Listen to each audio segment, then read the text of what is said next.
మొహం మీద నల్లని మచ్చలు, మెడ మీద నల్లబట్టము, పులిపిరి లాంటివి చూస్తూ ఉంటాం కదా. ఇది అకాంతోసిస్ నైగ్రికాన్స్ అంటామండి. ఇన్సులిన్ రెసిస్టెన్స్ వలన వస్తుంది. మనం ఈ వీడియోలో ఇన్సులిన్ రెసిస్టెన్స్ అంటే ఏంటి, ఇందుకు గల కారణాలు, మనం ఇది తగ్గించడానికి తీసుకోవాల్సిన జాగ్రత్తలు వంటివి చూద్దాము. ఒక గుడ్ న్యూస్ చెప్పనా, ఇన్సులిన్ రెసిస్టెన్స్ అనేది 100% రివర్సిబుల్. అంటే ఇది మనకు వచ్చిన తర్వాత పూర్తిగా మనం దాన్ని క్యూర్ చేసుకోవచ్చు అండి. ఇన్సులిన్ రెసిస్టెన్స్ కేవలం షుగర్ లెవెల్స్ని మాత్రమే పెంచదండి. దీనివల్ల మనకి PCOS అంటే ఆడవాళ్ళల్లో పాలిసిస్టిక్ ఓవేరియన్ సిండ్రోమ్ వచ్చేస్తుంది, ఫ్యాటీ లివర్ వస్తుంది, మెటబాలిక్ సిండ్రోమ్, గుండె జబ్బులు, ఒబెసిటీ, వీటన్నిటికీ కూడా ఇది ఒక ఇంపార్టెంట్ కారణము. ఇన్సులిన్ రెసిస్టెన్స్లో మనం ఇన్సులిన్ తయారవ్వడం అనేది మన బాడీలో జరుగుతుందండి, కానీ మన శరీర కణాలు ఇన్సులిన్కి రెస్పాండ్ అవ్వవు. దానినే మనం ఇన్సులిన్ రెసిస్టెన్స్ అంటాము. కణాలు రెస్పాండ్ అవ్వడం లేదు కాబట్టి ప్యాంక్రియాస్ ఇన్సులిన్ని ఎక్కువగా రిలీజ్ చేస్తూ ఉంటుంది. దానివల్ల బరువు పెరిగిపోతారు, ఫ్యాట్ స్టోరేజ్ మన బాడీలో జరిగిపోతుంది. కాబట్టి ఇన్సులిన్ రెసిస్టెన్స్ అనేది ఇది ఒక క్రానిక్ చైన్ లాగా జబ్బుకి దారితీస్తుందండి. మనం ఎవరిలో ఎక్కువగా గమనిస్తూ ఉంటాము, లేట్ నైట్ ఆహారం తీసుకునే వాళ్ళల్లో ఇన్సులిన్ రెసిస్టెన్స్ వచ్చేస్తుంది. అధిక బరువు, ఊబకాయము మరియు స్ట్రెస్ లెవెల్స్ ఎక్కువగా ఉన్న వాళ్ళలో చూస్తూ ఉంటాము.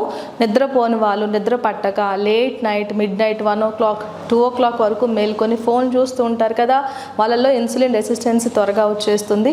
ఒత్తిడి ఎక్కువ ఉన్నా కూడా ఇన్సులిన్ రెసిస్టెన్స్ వస్తుంది. Fruit juices, cool drinks, fried foods, chips, bakery products. Pakodi అంటే ఎంతమందికి ఇష్టము? నన్ను ఒక డయాబెటిక్ పేషెంట్ అడిగారు, మీరు బ్రేక్ఫాస్ట్ ఏం తింటారండి అని నేను అడిగితే నాకు ఆన్సర్ ఏమని వచ్చిందంటే, ఇడ్లీ, దోశ, పూరి, ఒక్కొక్క రోజు మేము చపాతీ తింటాము, గారెలు చేసుకుంటాము అన్నారు. ఎక్కువగా గారెలు, పూరి ఇష్టపడతారు మా ఇంట్లో వాళ్ళు. అవి వారానికి 2-3 రోజులు ఉంటాయన్నారు. గారె, పూరి అంటే ఇది ఒక డీప్ ఫ్రైడ్ ఐటమ్ కదా, మరి రెగ్యులర్గా కన్జ్యూమ్ చేస్తే ఏమవుతుంది, ఇన్సులిన్ రెసిస్టెన్స్ డెవలప్ అయిపోతుంది. మరి ఇన్సులిన్ రెసిస్టెన్స్ తగ్గించాలంటే మనం కొన్ని సూపర్ ఫుడ్స్ గురించి ఈ వీడియోలో చూద్దాం. ఆహారం తింటే కూడా ఇన్సులిన్ రెసిస్టెన్స్ తగ్గుతుంది. కొన్ని ఆహార పదార్థాలు చూడండి. మొదటిది గ్రీన్ లీఫీ వెజిటబుల్స్ అండి.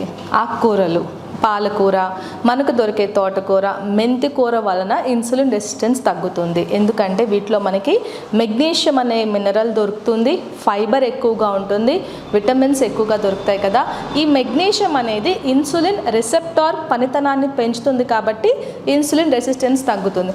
నేను రోజు ఆకుకూర తింటామంటారు, ఒక ఆకుకూర కట్ట తీసుకుని ఇంట్లో అందరు తింటారు. అలా కాదు, ఒక బౌల్ ఆఫ్ కుక్డ్ అంటే మనం వండిన తర్వాత ఒక బౌల్లో ఆకుకూర తీసుకుంటే అది మనకి ఇన్సులిన్ రెసిస్టెన్స్ తగ్గడానికి సహాయపడుతుంది.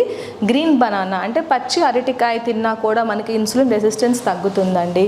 మూడవ ఇంపార్టెంట్ ఫుడ్ నట్స్ అండి. ఆల్మండ్స్, వాల్నట్స్, సన్ఫ్లవర్ సీడ్స్, ఈ పంప్కిన్ సీడ్స్ తిన్నా కూడా ఇన్సులిన్ రెసిస్టెన్స్ తగ్గుతుంది.